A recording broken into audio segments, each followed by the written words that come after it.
SM South Mall.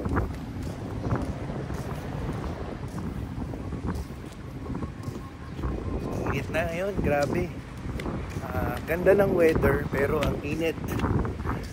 Talagang summer na summer tayo. Approaching March tayo, no? Halfway na tayo ng February. Ayan. So as usual, workout tayo this morning. Sabado po ngayon. And si Tins, meron po siyang makeup gig. And hindi lang basta ordinary makeup gig. Talagang massive, no? Massive. Madaling araw pa lang, nandun na sila sa site. Umalis siya kagabi sa bahay ng 12:30 midnight. Ang start ng makeup niya is 1 to 1:30 AM up to 6 in the morning. So after nung sandali lang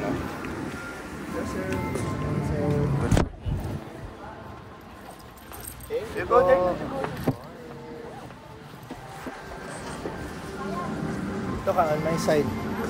So yun, madaling araw pa lang nag-start na siyang mag-gig ng makeup, and then matatapos siya ng 6 in the morning, which is kanina. Ano na po kasi ngayon, no? Mag-11. May sounds tayo. Okay, pagpasok kasi namin ng SM, ang lakas ng background music. Usually kasi pag ganoon, habang nagvo-vlog tayo, pag nagpo-post tayo sa YouTube, na ka-copyright tayo, no? Kumbaga hindi allowed na marinig yung music nila sa vlog natin. So iniwasan ko lang yon. So anyway, 6 AM natapos yung makeup kanina ni Tins, and then meron pa ulit siya ng makeup ng 11 AM, which is malapit na ngayon, no? Mga ilang minutes na lang, and then isa pang 2 PM. Talagang lagaring-lagari yung kanyang pagme-makeup. Wala, ATM later. So yun, workout muna kami. Okay, kailangan namin i-cut short ang aming pagmomol ni Pixar. By the way, tapos na rin pala ako mag-workout. So kailangan namin i-cut short ang aming pagmomol, at doon dapat kami magla-lunch. And kaya ako ika-cut short dahil may tumawag sa ating client. Mag-viewing sila dito sa bahay sa BF Almansa. So buti na lang ready tayo, palagi natin dala yung susi dun sa bahay. So yun, 1 o'clock ang aming usapan. So 12:40, mga 10 minutes lang naman ang biyahe natin doon. Malapit lang po kasi ito sa South Mall. Actually, kung masipag-sipag ka, kayang lakarin eh. Pero kotse pa rin, no? Or ano. Anyway, doon ang punta natin. May potential customer tayo at gustong tingnan yung bahay. So bumili na lang kami ng lunch namin dito sa South Mall. Si Pixar, binila na lang natin ng 2 slices of pizza. Tapos ako naman, bumili na lang ako ng fruits ko dahil yun nga, 'di ba? Yung aking eating habits binabago na natin. So bumili ako ng variety fruits again dito sa SM for 35 pesos lang. Marami na. So pakita natin. Yan, ito. Iba-iba na yan. May orange, may grapes, may mansanas. So yun. Minsan naman, ang lunch natin, gulay, i-juice natin. Minsan naman, papapakin natin yung gulay. Ayun. So, paiba-iba. Hindi naman everyday fruits or ano. Kasi kailangan din tingnan natin yung sugar niya, no? Mataas din naman minsan yung sugar ng prutas. So, anyway, yun nga.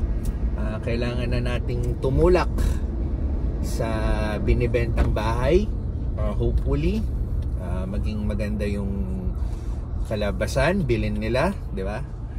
So, check natin. So ito, kakalabas lang natin ng South Mall. Nandito tayo sa Alabang Zapote Road. So papakita natin, no, yung village kung saan binibenta yung bahay. Kung gaano lang siya kalapit sa SM South Mall. Yun yung sinasabi ko na medyo kung masipag-sipag ka, kayang-kayang lakarin ito. So ito, dediretso lang natin. Itong right side natin, di ba, yung bagong gawa ng Jollibee. And by the way, yung dating Jollibee na yung pinanggalingan ni Jollibee, tatayuan naman ng Chowking. Yan. So, nalagpasan na natin si Jollibee. Ito yung pagkatapos si Dunkin Donuts. Dati kasi dito si Jollibee. Ngayon, gagawin na siyang Chowking. Yan. So, tuloy-tuloy lang tayo, no? Doon sa BF Homes Almansa. So, yun. Ito, yung kaliwa mo, yung hotel na bago lang yan, bago mag-COVID, itinayo yan. So, dito na tayo. Agad, magra-right tayo, papasok ng village. So, pagka-right natin, dire-diretso lang yan. So, mahihit na natin yung village, yun na mismo.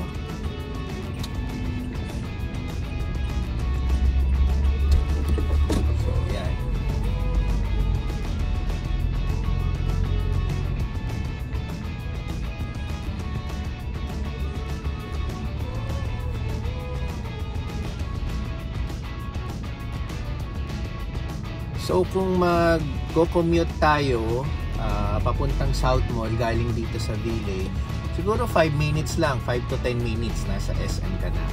Isang tricycle at isang jeep. Or pwede naman isang tricycle at lakarin mo na lang yung SM. So kung lalakarin mo naman all throughout, papasok ng village, siguro mga 20 minutes nandiyan ka na. So, ganun lang ka-accessible yung itong house na for sale, no?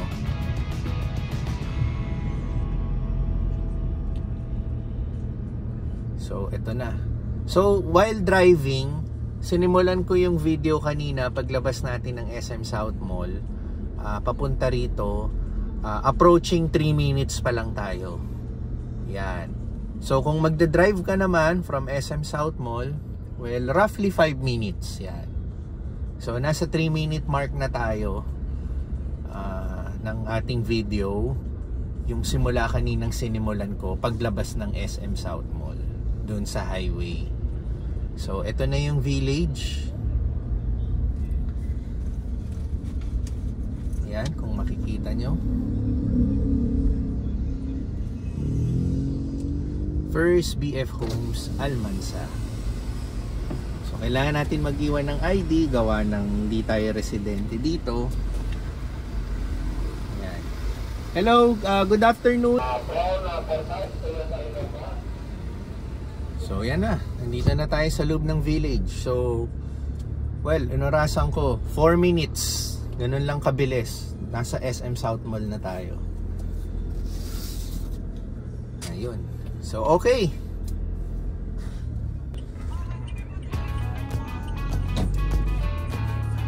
Okay, so medyo matagal-tagal din tayong hindi nakabalik dito, no? May mahigit 1 buwan din siguro, 1 buwan. So medyo makalat na naman yung dahon-dahon na nandito. So ito yung house, yung for sale. So magpa-park na muna tayo.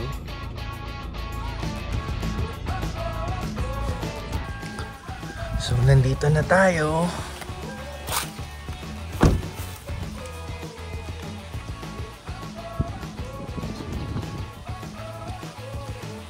So, ito yung bahay. Yan. So, habang inaantay natin yung kliyente, magwawalis na tayo. Yan. Linisin muna natin to. And sa loob, medyo maraming kalat na. Tara, dito ka na kumain. Binuksan muna natin.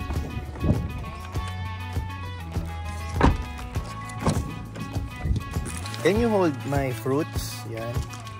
This is your pizza. Then, kuha tayong water later, okay? Come here.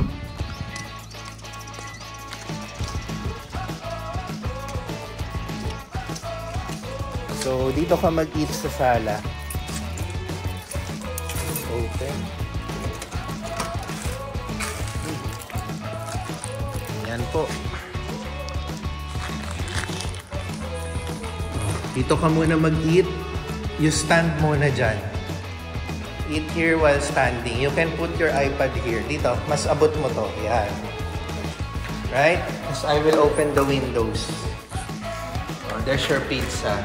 You want to sit? Oh, sige. Check mo nga kung maalikabok. Okay naman. Oh, sige, sit ka. Careful baka tama yung head mo dyan. Okay, so tayo, kain tayong prutas habang maglilinis. Medyo maraming kalat sa ano. So, ikaw yung pizza mo. Kunin mo na. Put it here. Yan. This is your tissue, ha? Start eating na. I'll get water, ha? So, ito po yung house. Yan. Pinuksan na natin. And, ang daming dahon. Yan. Ugawalis tayo. Kasi galing sa mga kapitbahay. Yan. Dami. May baon din pala tayong walis, tambok.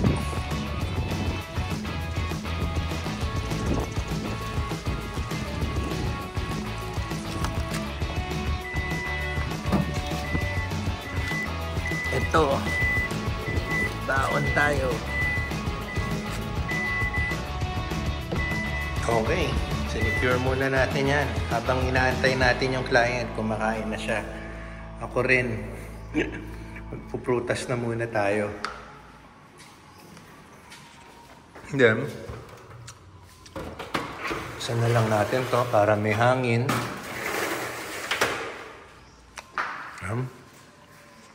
Sige, kunin mo yung grapes. If you want the grapes. Ngayon, mansanas.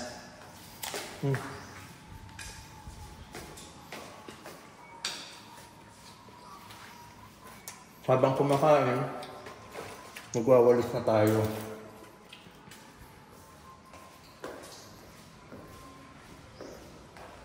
Ganda po ng bahay, no?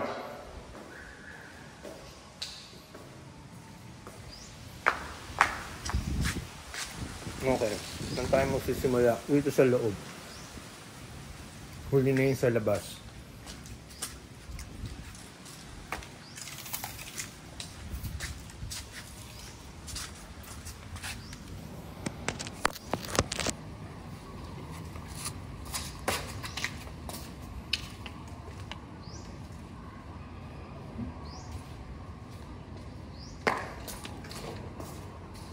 Dami, oh.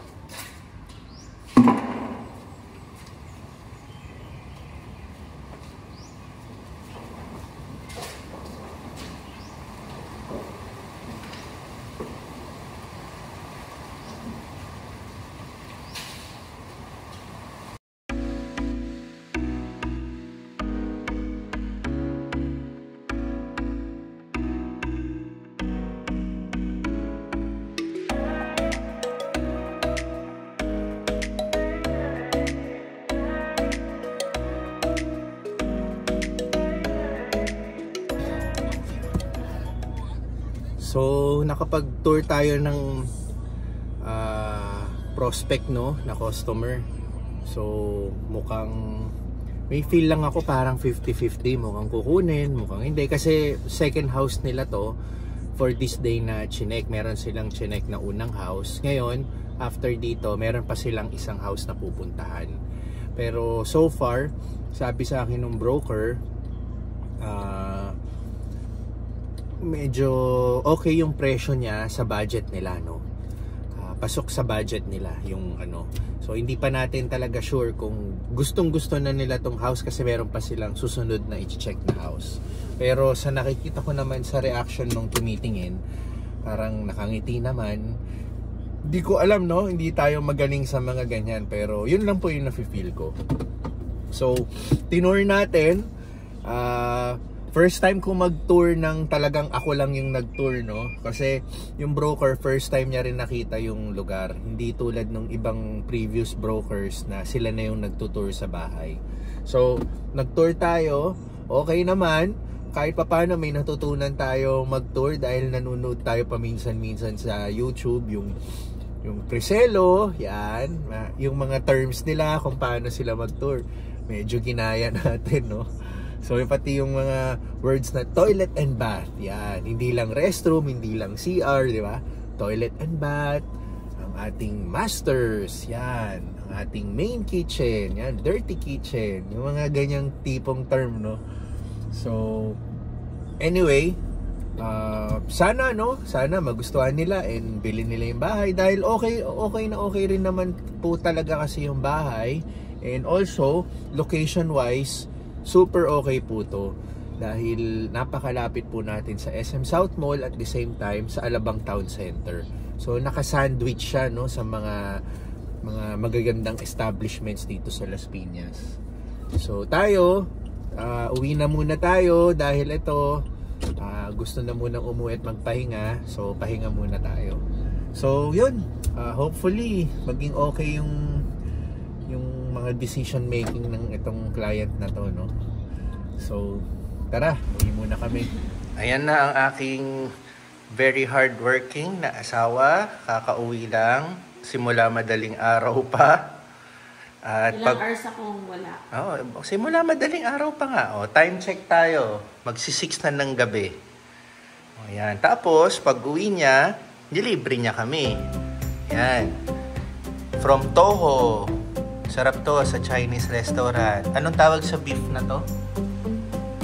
Hindi ko maalala. Basta beef, parang beef pares. Oo. Lumpiang Shanghai. And yang chow. So, mapapakain tayo. Ano muna tayo sa pag-healthy natin. Ayun. Salamat. Hello. Thank you.